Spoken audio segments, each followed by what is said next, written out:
This is Chris Gleason, Arts and Creativity Consultant with the Department of Public Construction, and I'm with Matt Wigdahl, who is our artist in residence who created this beautiful graphic. What would you call it? Motion graphic, right, Matt? Yeah, I call it motion graphics. Definitely.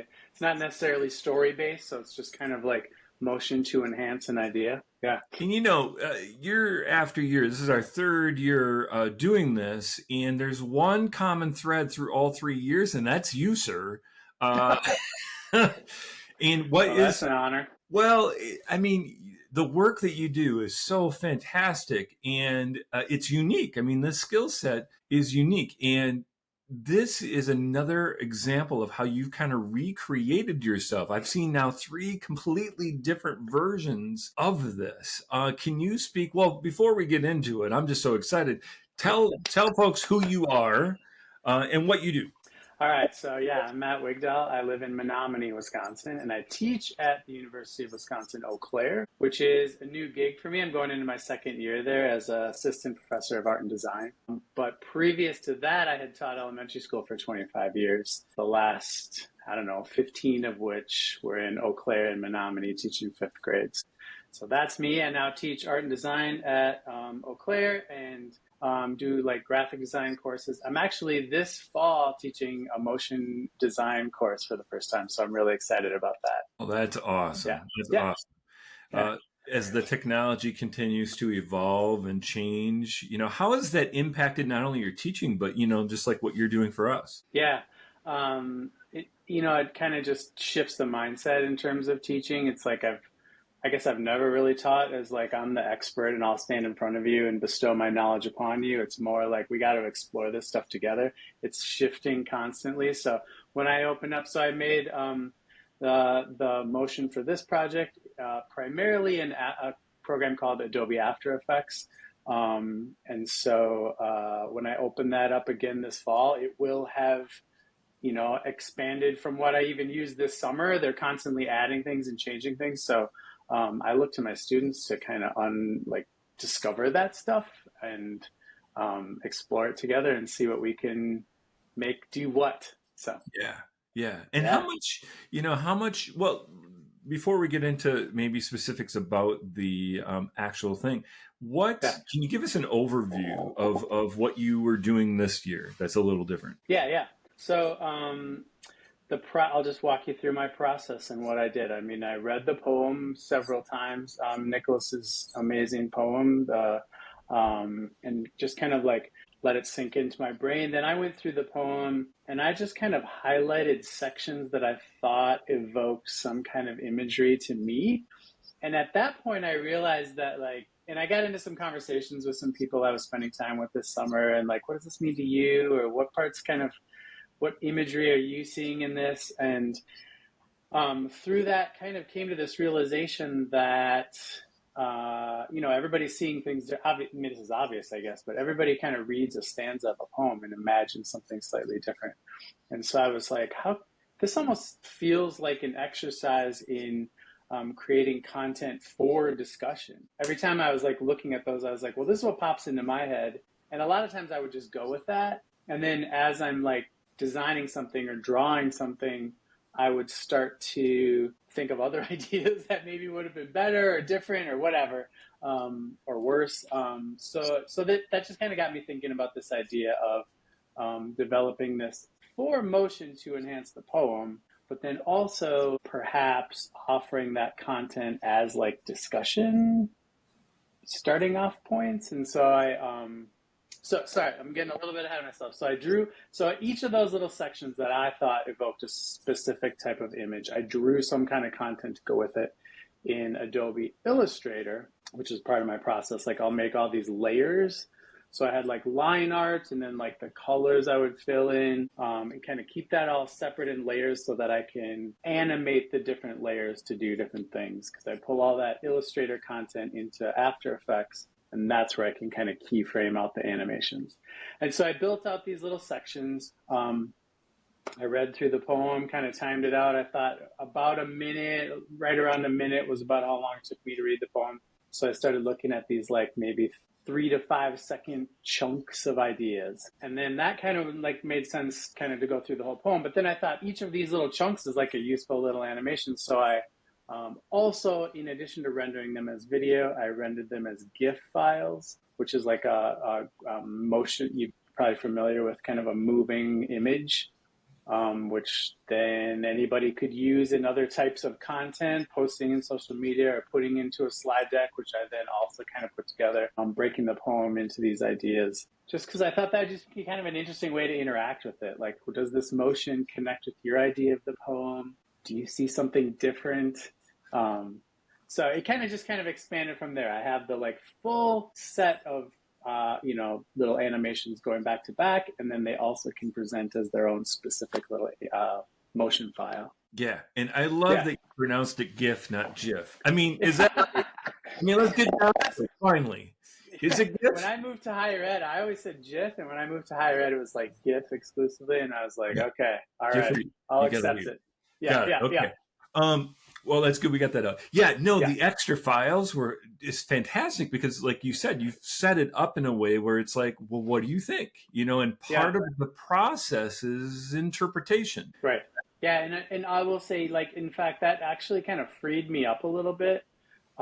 Just as far as like a creative design process, there can be those moments where I'm like, I'm not even sure this is right, or I don't know if I still believe this is the best way to represent this. But then in that design process, it was like, well, perfect. Then somebody could take this and go, what do you think? And if everybody's like, that's terrible, that's not the right idea, or that's too obvious. Like sometimes the thing that I got really stuck on was like a lot of them are just like a little too on the nose, which I don't, like the designer in me is like, good, that's exactly what it should do, is be precisely evoke what it's meant to evoke.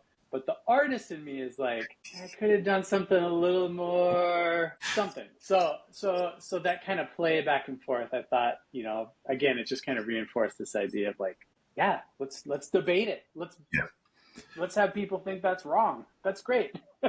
Right. So, and and it's what's interesting and fascinating about you saying that is like even Marie Douglas, who was the composer of this. You listen to her music and she's got her interpretation, and on the nose she begins with like bird sounds. So then it's like, well, then there you go. So are we really talking about a bird, or are we not talking about right? Yep.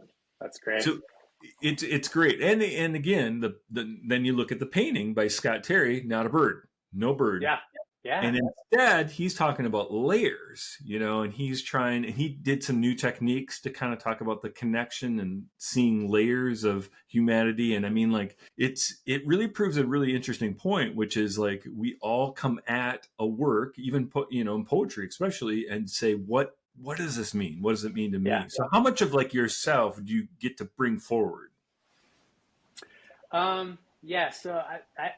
So I kind of thought about that afterward, to be honest. It was like, where did these things come from? And it was like, I for most of the process, it was like I would read, I guess I put more thought into like how I would pull the poem apart, because I didn't just go line by line. I was like, a line and a half or 2 lines, like something that felt like a whole idea to me. It'd be interesting to talk to Nicholas about this, because he kind of stanzaed it in the way that it is, and then I've kind of pulled it apart a little differently. I put up more time into that, and then when it came to like the drawing the images, it was just like I kind of just went with the first idea I had in most cases, which is almost like this exercise in like, what is the psychology of why that was the first thing I thought of? You know what I mean? I don't know if that answers your question, but I then in hindsight kind of looked back and was like, that's just what was in my brain at the time. That's great. Let's talk about the technical part of this just a little bit. What's the most challenging part, other than just interpreting it, but like when you get to the nuts and bolts, what seems to be a bigger challenge? I guess that's a good way of phrasing that. I guess probably I don't know. I have to think about that one for a minute. So I guess it's like, I'm like drawing out a single image, and then the whole time trying to imagine what I would do with that to put it into motion. And so, I guess just the first example off the top of my head, like I have a bird in there, of course. Not of course, I guess, but to the point. I do have a bird in there, and as I was drawing it, it was, like what is the? I think I have it in maybe three or four little sections of the animation. It was like the first one, it just had to maybe sit there and flap its wings. I don't know if this is accurate, actually, thinking back, but it's something like this where it's like, oh, no problem. I'll just make sure the wings are layers. I'll make sure they can rotate. Just have it give it this little bit of a flutter. And then a few stanzas later, it was like, oh, I actually have to have this bird fly between the trees. And so now it was like, okay, I better make sure that its legs are mobile, and maybe it's like eyes should blink. And, it starts to be like, oh, it needs to be a little more complex. So I guess that's part of the answer. I'd have to think about this more. It's a great question, but just making sure that I create those drawings or the original like assets such that I can animate them a bunch of different ways if the Right. situation presents itself. Yeah. So it's Yeah. toggling between what you want to see in the end with the motion, and then all the way to the beginning. Like, what is it going to look like in the first place? Yeah. Yeah. Yeah. Because And then of course there's also kind of that interplay between discovery of what's possible and then the vision of what I want to go with. This kind of ties directly to my instruction, like with students teaching motion design. It's like, I will ask them to sketch out ideas at the front end, which is kind of what I was doing, sketching out these ideas. But along the way, you're like, oh, I don't really have a good way to make that move in the way that my brain wants it to move. So does this also give the same idea if I do it this other way? So yeah, I don't know. Like, I guess that's part of your question too. It's like where the technical features kind of merge with the artistic vision. yeah, boy, it is a fascinating thing, and boy, we are thankful that you are involved in this thing. So, let me ask you this question: what comes next? I mean, we see technology. Where do you see technology going with all of this? I mean, I guess it's the obvious answer right now is AI and the ways that computers are making the content. Or I guess we're teaching them to make content based on what we've made. I think there's a lot of tools that are just being released. I think this week, Adobe released a tool that can take a two-dimensional drawing and turn it into three-dimensional. Like it's like this like turntable rotate tool. So you draw, so I could draw the bird and then be like, I need the bird to fly around in 3 dimensions, and it would create those other angles for me. So those kinds of things, and I'm just like starting to explore some of that. And maybe that's an obvious answer, but it's like some of these things, it's like that's what we have to kind of explore with is how do we use those tools just to kind of enhance our own work. Well, and then let me ask you this final question, and that is, Yeah.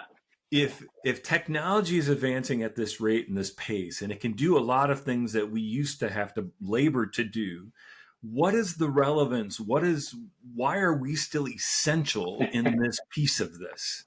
Yeah. That's a big juicy question for the end. It brings us right back around to this project, doesn't it? The art celebration. Because these are people coming together around these creative ideas that only humans can make.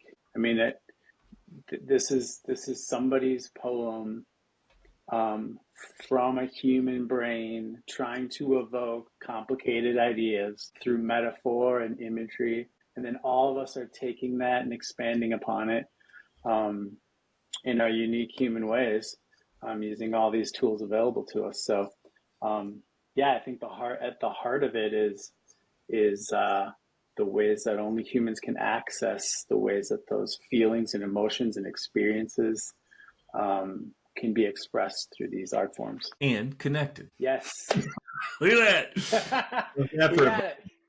Awesome. Well, thank you, Matt. We appreciate, as always, your Thank you. work, your effort, and all that you put into this. Thank you so much. Thank you, Chris. I'm really grateful to be a part of it all. Thank you.